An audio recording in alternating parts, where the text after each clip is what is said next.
Hey everybody, today is April 5th, 2023. I'm Gene, and welcome to the Wednesday edition of Hanging with Uncle.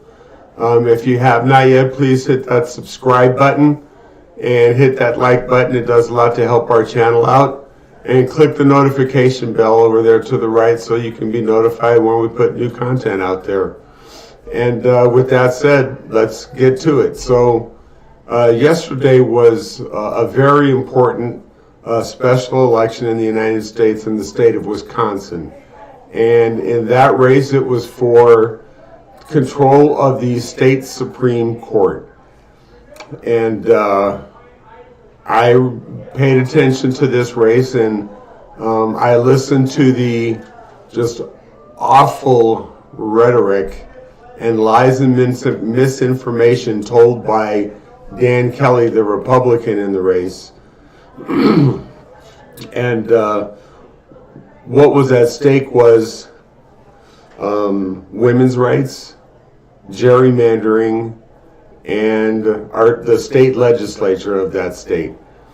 So first thing, let's talk about the state legislature, because traditionally in Wisconsin, Democrats in total have voted more than Republicans have.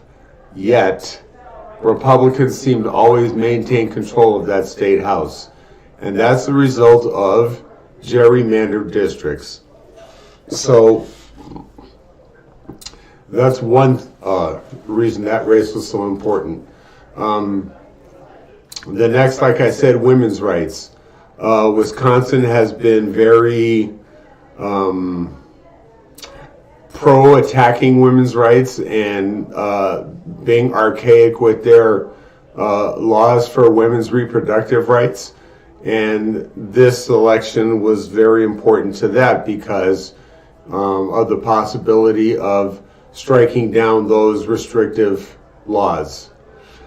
And again, lastly, just control of the state Supreme Court. Such things as ballot boxes and access to the vote was all restricted and suppressed by current law in Wisconsin. So this has a lot of implications, and will do a lot to right the wrongs that have been going on in that stolen state because of gerrymandering.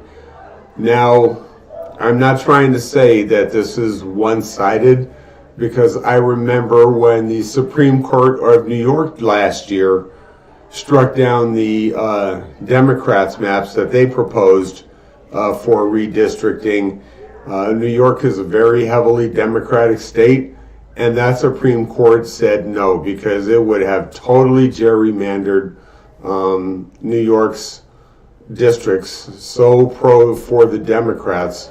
And it's not right. If we don't have a government of the people, equal access, equal legislative districts, equal congressional districts, then we don't have a democracy. We live in a place where electors are choosing their voters instead of voters choosing their electors. So I'm glad New York struck that down. I'm glad the people of the state of Wisconsin stood up for their rights. And hats off and congratulations to the winner of that state Supreme Court race, Janet Protasiewicz. That's pretty much all I have to say with that. Dan Kelly can sit and spin on it. You're such a sore loser. You're exactly what our kids need to look at and learn what not to do after losing an election. You have no class, and you don't deserve to be a representative of the people. So that's what I have to say right now. Zane and I will see you on Friday. Thank you for tuning in, and stay safe out there, everybody. Good night.